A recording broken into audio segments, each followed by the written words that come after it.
Lietuvos istorija turtinga svarbių datų, bet kai kurios iš jų ne šiaip svarbios, o pamatinės ypatingos svarbos, vertos pasididžiavimo.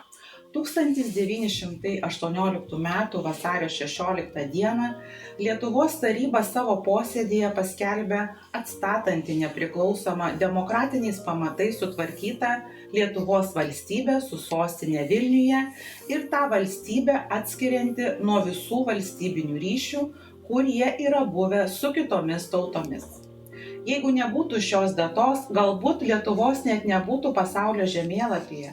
Neaišku, kokia tauta vadintumėmės, kokia kalba kalbėtume ir kokias vertybės brangintume.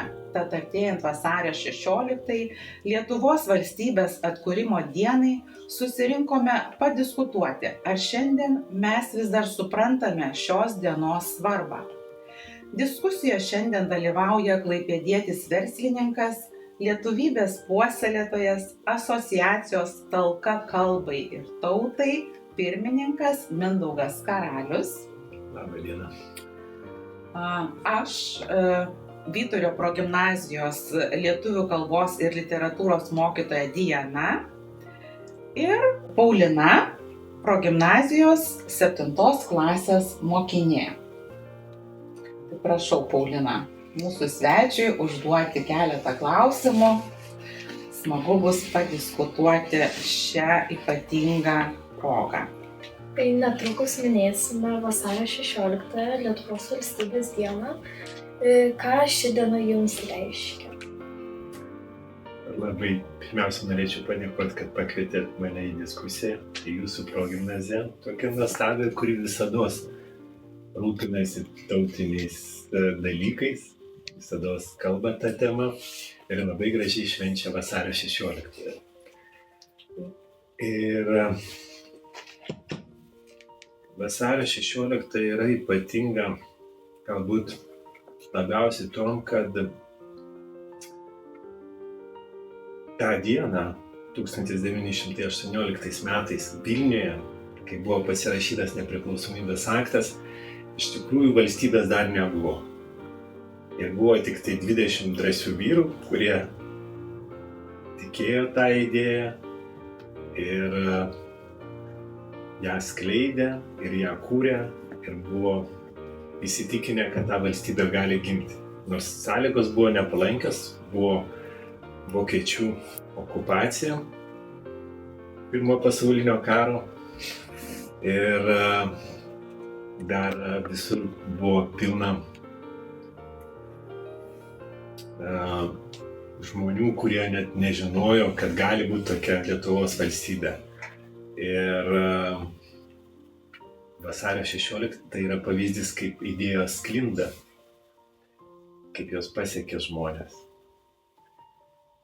Ir tai yra pirmoji tautinė demokratinė respublika, arba, kaip sakant, tokia valstybės forma. Mes anksčiau turėjom karalystę Lietuvos, paskui turėjom Lietuvos didžiąją kunigaikštystę, paskui buvo tarpas, kai mes turėjom carinę Rusijos okupaciją ir 20 amžius yra tautinių valstybių amžius, jų atgimimo amžius.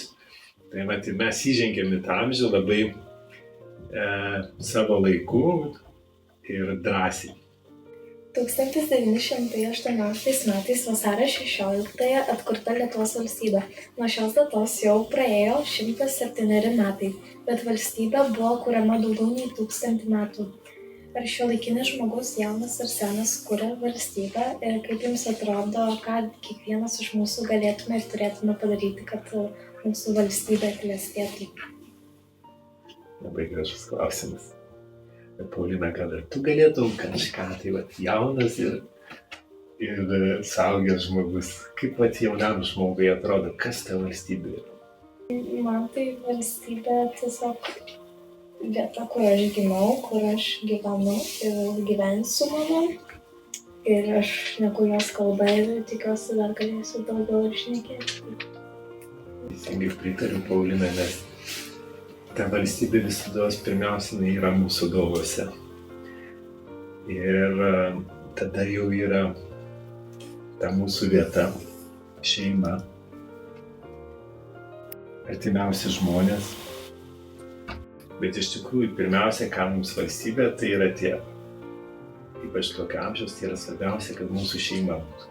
Kad jai būtų gerai, kad mes atsimintumėm savo senolius, kad mes bendrautumėm su broliais, seserim, mylėtumėm mamą, tėtį, gerbtumėm juos.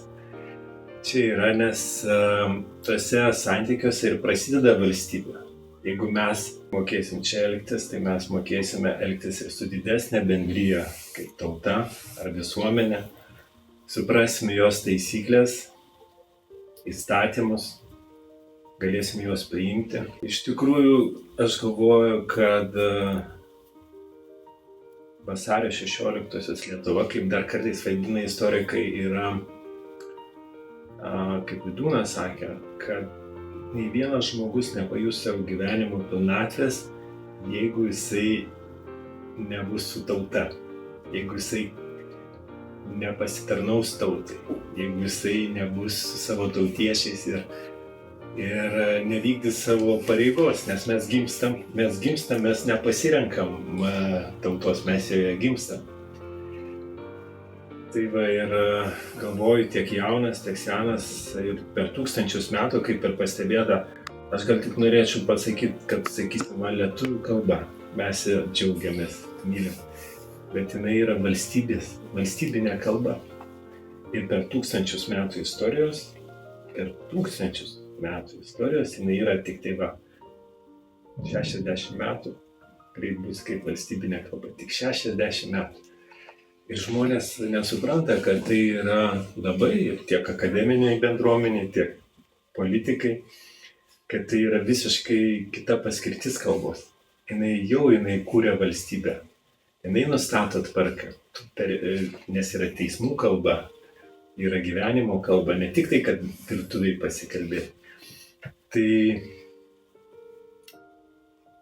galvoju, kad tiek jaunas, tiek vyresnis žmogus visi vienodai yra svarbus tai valstybei, ypač jauni žmonės. Tai yra valstybės ateitis. Kaip galėtumėte paaiškinti, ką reiškia būti Lietuvos patriotu? Visų pirma, būti Lietuvos patriotu tai yra įsipareigojimas ir tai yra tikėjimas savo valstybė, tikėjimas, kad jinai pati geriausia ir kad lietuviai yra patys šauniausi pasaulyje ir kad mes galim daug ir kad mes mokam daug. Ir nebijot pasakyti savo nuomonę, jau čia prasideda patriotizmas. Nes tai yra ir meilė savo tėvynei, tai yra ir darbas savo tėvynei, tai yra ir pareiga, ir atsidavimas, taip aš sakyčiau. Kiekvienas iš mūsų darydami savo darbą gerai, mes jau esam patriotai.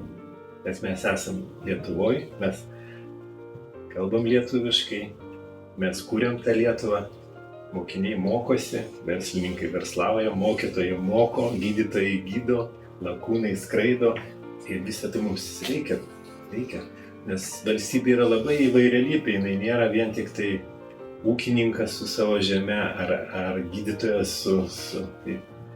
tai yra tokia organizacija.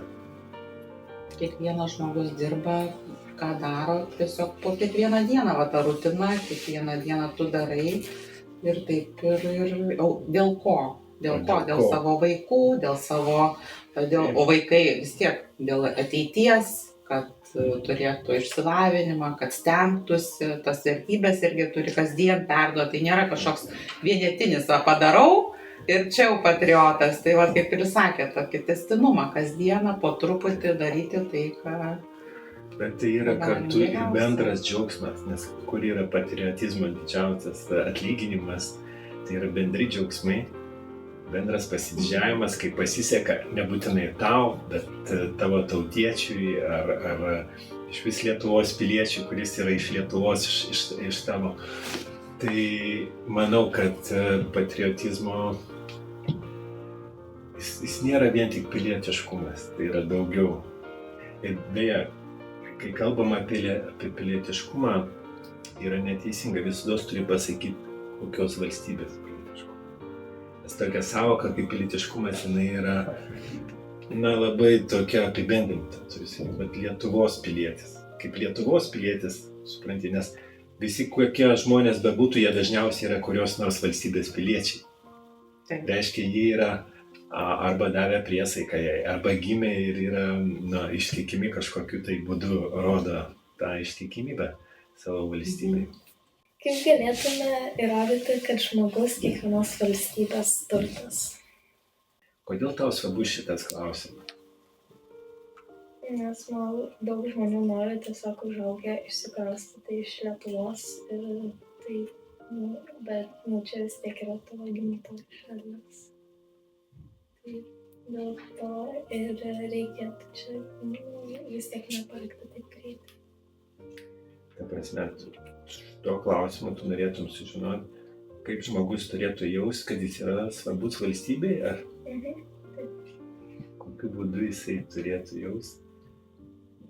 Kaip jam įrodyti? Pavyzdžiui, kad tu dabar ruošiuos kažkur išvykti, čia man Lietuvoje blogai, aš žinau, kad ten Anglija geriau pasirūpina savo tais gyventojais, važiuosiu ten ir gyvensiu čia ta Lietuva, aš jai nereikalingas, ne? Taip. Žmogus nusprendžia ir kaip jūs įrodysit, kad tu žmogau esi čia vertingas, tu čia pasilik, tu čia būk. Tikrai verta. Aš savo vaikams pasakiau, kad aš neleisiu jų į mokslus užsienyje, aš pasitikiu Lietuvos mokykla plačiąja prasme, tiek bendruoju ugdymu, tiek aukštuoju, bet tai yra labai nuostata atskirų tėvų. Ir tas įrodinėt, kad čia yra geriau tokia nelengva užduotis. Ir galvočiau, kad daugiau yra tėvų atsakomybė įkvėpti tą norą būti čia Lietuvoje, nes iš tikrųjų labai daug buvo sukurta nežinau dėl ko, bet 90-ieji metai arba 20 metų atgal buvo ištisinė nuostata, jeigu paklausi, 80 nori išvažiuoti iš Lietuvos. Iš vienos pusės suprantama, jauni žmonės nori pamatyti pasaulį ir juos traukia ir tai yra viskas teisinga. Bet iš kitos pusės aš sakydavau, kad patys stipriausi pasilieka čia. Pasilieka tie, kurie jaučia tą bendrumą, jie galvoja, kad jie gali čia keisti kažką tai, kad jie gali padaryti, kad jie gali susikurti gyvenimą ir taip ir yra, tu gali susikurti gyvenimą, galbūt sunkiau, aš tik galvoju, kad aš kaip, jeigu įrodinėt, nėra tokio įrodinėjimo, kaip čia ne matematika, kad tiesiog sudarai formulę ir gale gauni atsakymą tokį. Aš manau, kad yra bendraja prasme yra taip, jeigu išvažiuoji į emigraciją, tu ten ir būsi emigrantas ir tik trečiųjų kartoj galbūt kažkiek tave priims ta kita visuomenė.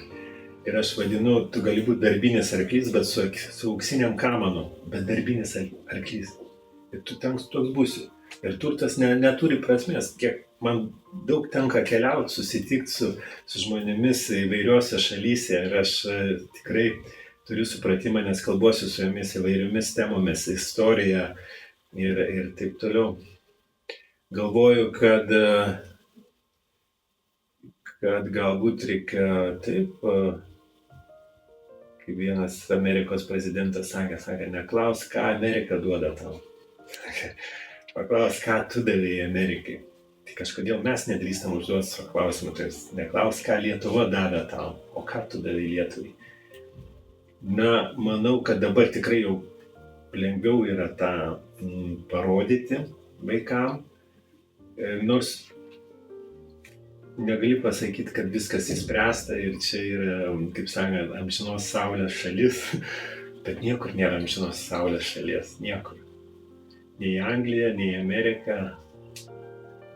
Manau, kad kad galbūt, kaip sakydavo vienas mano mokytojas, sako, jeigu tu stenkis, daryk, mokykis, jeigu ne visuomenė tau atlygins, tai gamta tau atlygins. Tai va, tikrai Paulina, tikrai kiekvienas žmogus yra labai svarbus Lietuvos valstybei mūsų. Ar Lietuva turi kuo didžiuotis ir ką apie savo valstybę papasakotumėte užsieniečiui? Aš manau, kad be gamtos mes dar galim didžiuoti savo istoriją, kad esam viena galbūt tokių paslaptingiausių tautų, nes mūsų kilmė yra dar ne iki galo aiški, kaip pasakyti. Iš tikrųjų, o kalba, aš buvau, pavyzdžiui, Indijai ir mes kalbėjom, teko susitikti su valstybės tarnautojais Indijos, tai buvo pasakyta, kad Lietuvos valstietis su Indijos valstiečiu gali susikalbėti be vertėjų. Sanskristo kalba yra labai artima, ypač jeigu kalbėti apie žmogaus kūno dalis, akis, ausis ir rankas, pavyzdžiui, ir labai daug labai artimų žodžių. Tas labai stebina. Nes mes seniausiai esam indoeuropiečių prokalbės šeima. Milijardas žmonių yra, kaip sakant, mums artimi. Taip. Mes turim kuo didžiuotis. Ir ne tik tai kalba, bet ir, tarkim, Darius ir Girėnas. Tai buvo lakūnai, kurie treti pasaulyje perskrido Atlantą. Toliau mes turime žmonių, kurie perplaukė su burlente Baltijos jūrą iš Lietuvos į Švediją. Mes turime, kurie perplavo Atlantą ir dabar plaukia per Ramųjį vandenyną. Dar galėčiau pasakyti, kad oro balionų skaičius vienam gyventojui pas mus yra labai didelis, skaičiuojant vienai. Ir viena didžiausia aviacijos kompanijų Lietuvos, Avia Solution Group, yra Lietuvos kompanija. O dar yra lazerių mokslas, kur mes tiekiam amerikiečių kosminiai programai NASA. Yra gyvybės mokslai, kur sukūrėme ypatingus, sakysim, DNR sukarpimus. Žodžiu, tai čia mokslo. O jeigu kalbėti apie gydytojų lygį arba medicinos mokslus, tai tikrai aš matau, kad vieni stipriausi Europoje ir pasaulyje, ir kad pas mus dar medicininis turizmas, jisai dar tik pradeda, kai atvažiuoja iš kitų šalių, iš Anglijos, iš Austrijos, iš Skandinavijos, darosi operacijas čia, kadangi jie pasitikė tam.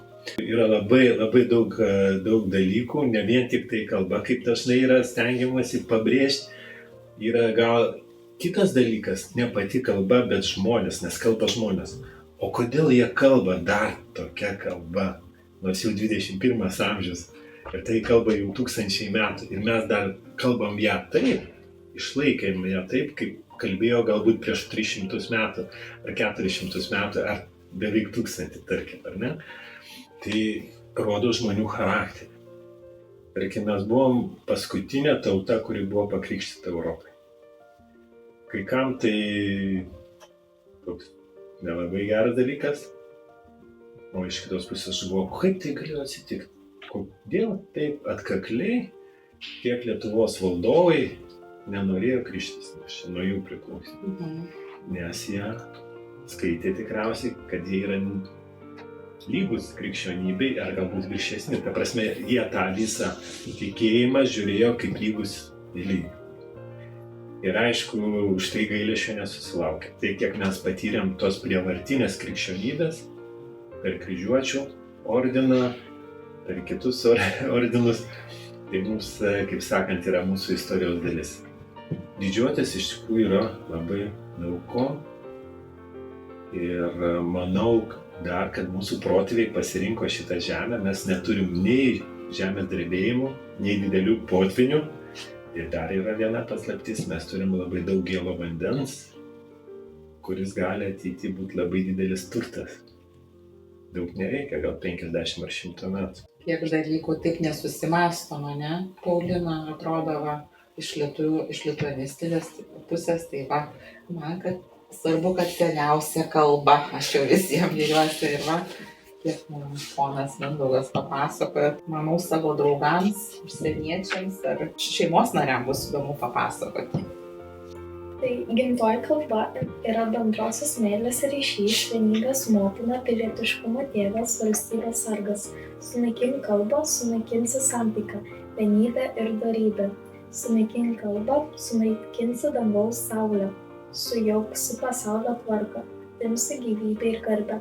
Šios žodžius yra apie kalbą parašęs Mikalojus Daukša. Sudėtingiausiais Lietuvos istorijos laikotarpiais lietuvių kalba saugota ir puoselėta kaip valstybės tautiškumo pamatas. Kaip jums atrodo, ar šiandien mes saugome ir puoselėjame savo gimtąją kalbą, ar gerbėme ją ir mokame? Na, aš manau, kad reikia ne tik saugoti, o reikia skleisti, skatinti, įtvirtinti. Tai yra mūsų asociacijos šūkis. Skleisti, kad apie ją žinotų, skatinti, kad kuo daugiau žmonių ją vartotų ir įtvirtinti, kad tas vartojimas nesitrauktų ir nemažėtų. Tai iš tikrųjų reikia vis daugiau kartoti, kad ta kalba yra puikiai 21 amžiaus normuota ir civilizuota kalba. Visus asmenvardžius galime rašyti lietuviškai. Ir juos reikia rašyti lietuviškai mums kaip lietuviams, tiek tekstuose, tiek dokumentuose. Taip kaip daro latviai, taip kaip daro žydai, taip kaip daro graikai. Ir jokios ten išgalvotos yra žmonių teisės, nes teisės į vardą, niekas jų vardo neatiminėja, jeigu rašai vardą lietuviškai. Vardas nesikeičia. Toliau noriu pasakyti, kad lietuviškai reikia kalbėti, suteikti pavadinimus. Labai skaudu yra matyti daugybę prekinių ženklų anglų kalba ir dar, kur aiškinama, kad tai yra tarptautinių verslai labai reikalinga, bet aš tada iškeliu pavyzdžius, tarkim, jeigu nueiti į Ikėjos parduotuvę ir pažiūrėti baldo pavadinimus, kokie jie yra švedų kalba. Ir visi laužo liežuvius ir bando ir išversti, visai smagu iš kitos pusės. Ir išeinant dar iš tos parduotuvės, dar švediškai atsisveikina su tai. Japonai, Honda, Mazda, Toyota, tai ne angliški pavadinimai, Škoda ne angliškas, Volkswagenas ne angliškas, puikiausi tarptautiniai prekiniai ženklai. Ir esmė yra, kad tavo paslaugos ir pati prekė yra didžiausia tavo verslo sėkmės garantas. Prekinis ženklas tai kaip tik yra reikia vartoti tos išskirtinius. Lietuvių kalbos žodynas, mano nuomonė, jeigu dar prijungtume ir prūsų kalbą, būtų galbūt didžiausias iš visų Europos tautų. Pagal tomų, grinai fizinį skaičių, nežinau, kiek tomų sudaro didysis lietuvių kalbos žodynas, pavyzdžiui. Žodžių iš ko pasirinkti prekiniam ženklui yra, jeigu jau nerandi prasminių, gali parinktis neprasminius, bet jie bent skambės lietuviškai. Kitas dalykas, žmonių vardai. Jeigu paimti 10 mergaičių vardų ir 10 berniukų vardų, tai lietuviškų vardų tarp mergaičių vardų yra, kiek aš domėjausi, yra 4, 5. Tarp berniukų beveik nei vieno, arba jeigu būna kažkuriais metais, tai būna paskutinis pagal skirstimą lietuviškas vardas. Mes savo laiku išleidom tokią knygą Rinkis vardą lietuviškai. Ir ją dovanojom sužadėtiniams santuokų rūmuose, būsimom mamom, gimdymo namuose, nes pati pirmoji dovana, kurie tėvai įteikia savo vaikui, yra vardas. Kai gimė mano dukras, man ir kilo šita mintis, kad reikia tai, kad būtų galima ką įteikti būsimiems tėvams, nes dažnai taip renka vardus, pagal skambesį, pagal kažkokį filmo herojų, o lietuvių vardai ten, toj knygoje yra 3,5 tūkstančio lietuviškų ir baltiškos kilmės vardų, rinkis kurį nori, ir Kunigunda visai nelietuviškas vardas. Kunigunda yra vokiškas vardas, nors taip gražiai mums skamba kaip lietuviškas. Ir dažniausiai lietuviški vardai yra prasminiai, tiek Mindaugas, tiek Mintautas, Tautvilas, Komantas, Mažvydas. Vainius, Mažvydas, šių puikiausių vardų yra. O ąžuolas. Ąžuolas, prasmė, ąžuolas tvirtas. Vienas iš tokių įdomiausių vardų mano, pavyzdžiui, senoji buvo Auktuma. Arba, sakysim, iš Radvilų pati giminės pradžia irgi buvo Akstinas. Žodžiu, yra tokių senų vardų, kurių mes tiesiog nedrįstam dabar naudoti.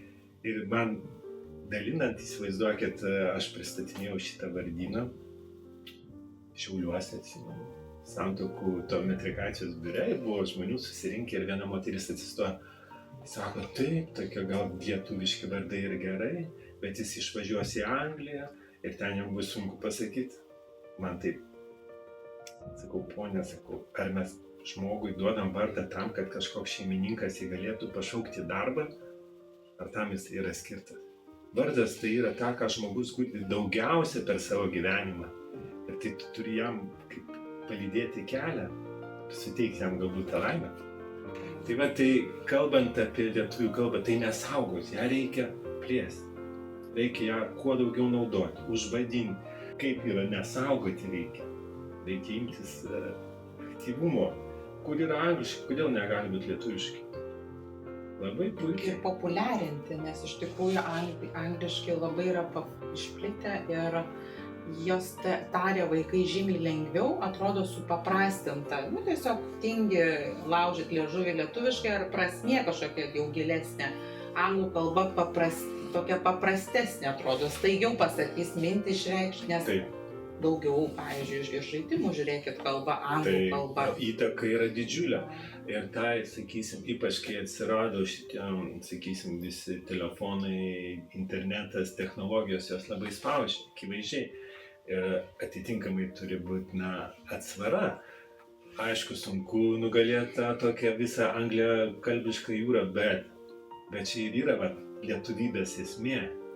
Būti lietuviu visados reikalaus papildomų pastangų. Bet tuo pačiu tai yra kaip ir žmogaus kūryba. Tu nebūsi žmogumi, jeigu nedėsi papildomų pastangų. Tai būtent per tautybę tu tampi žmogumi, siekdamas savo tautiškumą, kad ir keisdamas tos angliškus žodžius. Yra tai puikiai dvimpenk, dvirkas, trenkė.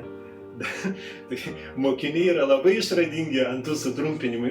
Gerai, tegu eina jų žargonas toksai, bet jisai kaip truputį atsvara tiem angliškam ten OMG. Noriu padėkoti mūsų pašnekovui Mindaugui Karaliui. Istorija rodo, kad šalies nepriklausomybė nebuvo ir nėra savaime suprantama duotybė. Todėl mes privalome pažinti savo šalies istoriją, jos mokytis, į ją atsiremti ir ginti mums svarbias vertybės. Dėkui dar kartelį. Aš tik dar noriu įteikti. Reiškia, čia yra Lietuvos vėliava. Čia savivaldai. Gal pasidalinti. Tokias, kuo daugiau lietuviškų ženklų turėtų būti.